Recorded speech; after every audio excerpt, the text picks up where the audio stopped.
Banjir menerjang puluhan distrik di Kabupaten Jayawijaya, Papua Pegunungan. Banjir ini merupakan bencana terparah yang pernah dialami warga sehingga Pemprov setempat menetapkan status tanggap darurat.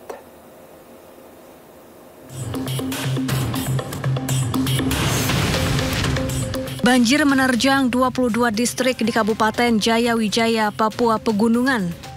Banjir juga merendam rumah-rumah warga, perkebunan, fasilitas publik, dan akses jalan. Banjir terjadi sejak 10 April lalu dan melumpuhkan aktivitas warga. Banjir ini merupakan bencana terparah di daerah yang dijuluki Lembah Baliem ini. Pemprov Papua Pegunungan akhirnya menetapkan status tanggap darurat bencana sejak Jumat lalu. Tanggal 10 kebanjiran dan sampai hari ini.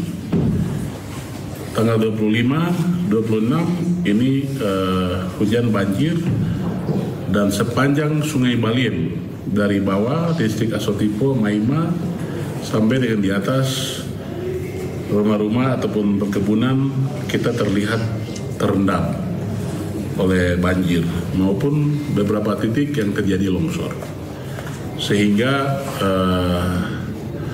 pemerintah daerah Kabupaten Jayawijaya segera mengambil langkah mengumpulkan semua toko, beberapa ASN, pimpinan OPD. Kami berkumpul untuk melakukan langkah-langkah ke depan. Menurut Pemda setempat, banjir disebabkan air sungai yang meluap dan drainase yang buruk setelah diguyur hujan ekstrim selama berhari-hari. Warga berharap alam dan lingkungan mereka bisa diselamatkan dan banjir tak lagi datang. Dari Jayawijaya, Papua Pegunungan, Chandri Suripati, iNews melaporkan. Sementara itu pemirsa, banjir juga merendam puluhan rumah warga di Kecamatan Karangtengah, Kabupaten Cianjur, Jawa Barat setelah hujan deras mengguyur pada Sabtu malam.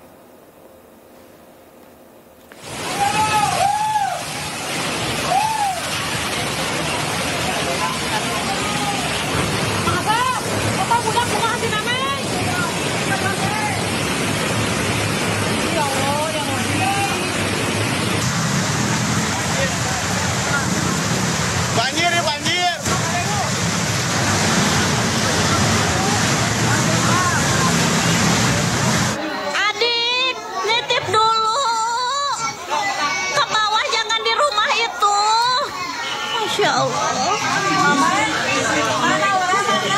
Allahu Akbar. Ya Allah, sepinggang aku, sepinggang orang dewasa. Ya Allah, astagfirullah, mobil semua ya Allah, hanyut. Ya Allah, Allahu Akbar, mobil, Allahu Akbar, pintu rusak, innalillahi wa inna ilaihi raji'un, ya Allah. Ya, hujan deras yang mengguyur kawasan Kecamatan Karangtengah, Kabupaten Cianjur, Jawa Barat terjadi sejak Sabtu sore. Tercatat ada 25 rumah warga terendam hingga sejumlah motor dan mobil di garasi terbawa arus banjir. Ketinggian air bervariasi hingga mencapai 1 meter. Warga melakukan evakuasi mandiri, menyelamatkan barang berharga hingga bertahan di lantai 2 rumah. Banjir juga merendam jalanan hingga sejumlah kendaraan tak berani melintas. Penyebab banjir yang melanda 3 kecamatan setelah hujan turun deras akibat saluran air, drainase dan air sungai meluap ke perkampungan dan akses jalan penghubung antar kecamatan.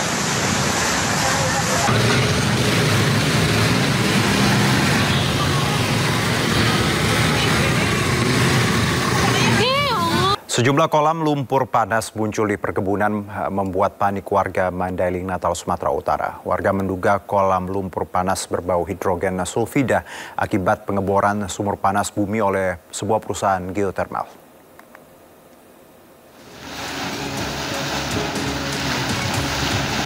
Sejumlah kolam lumpur panas bermunculan di areal perkebunan warga Desa Robunan Dolok, Mandailing, Natal, Sumatera Utara.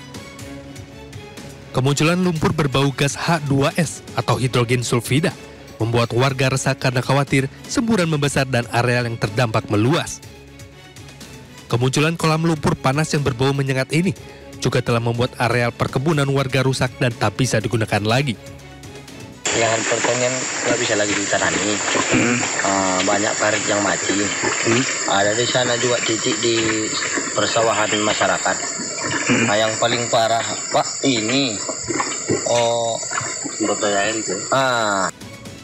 Warga menduga kemunculan kolam lumpur panas ini merupakan dampak pengeboran sumur panas bumi yang dilakukan PT Sorik Marapi Geothermal atau SMGP.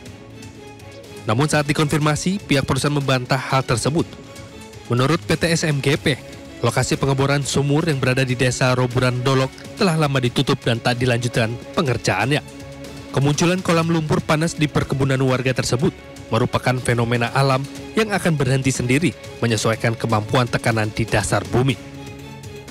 Apakah kegiatan di PTE berhubungan dengan timbulnya manifestasi di PTE? Nah, ini juga satu hal yang menarik karena sumur di PTE ada 2, dia tidak punya permeability. Kita coba untuk melakukan intervensi tahun 2001, terus kemudian kita coba flow, nggak bisa flow.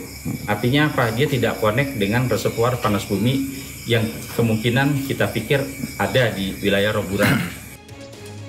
Meski telah meninjau bersama pihak terkait, namun demi keamanan warga, pihak perusahaan akan kembali mengecek bersama Kementerian ESDM.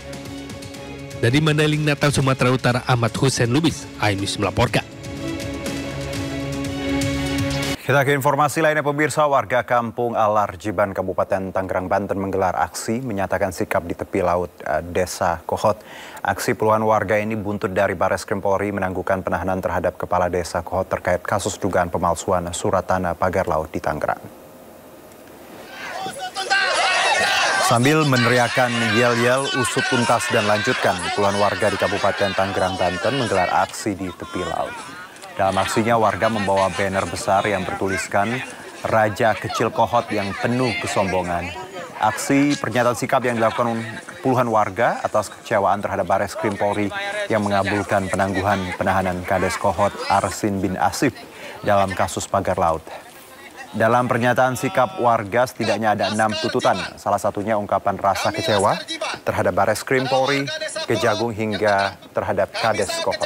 Bareskrim Mabes Polri mengabulkan permohonan penangguhan penahanan yang dilakukan oleh kecewa dengan proses yang begitu lama sehingga tidak membuahkan hasil. Kemudian Bareskrim punya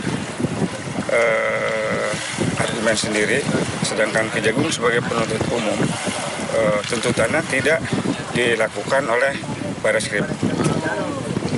Jadi kami sebagai warga sangat merasa kecewa. Sebelumnya, Kepala Desa Kohot Arsin bin Asif bersama 3 orang lain ditahan di Bareskrim 24 Februari 2025. 2 bulan berlalu, penyidik Bareskrim menangguhkan penahanan 4 orang ini karena telah habis masa penahanannya dan terbentur pemberkasan di Kejaksaan Agung. Jaksa meminta penyidik menyertakan pasal tindak pidana korupsi, sementara penyidik Polri tetap menganggap kasus ini masuk ranah pidana umum.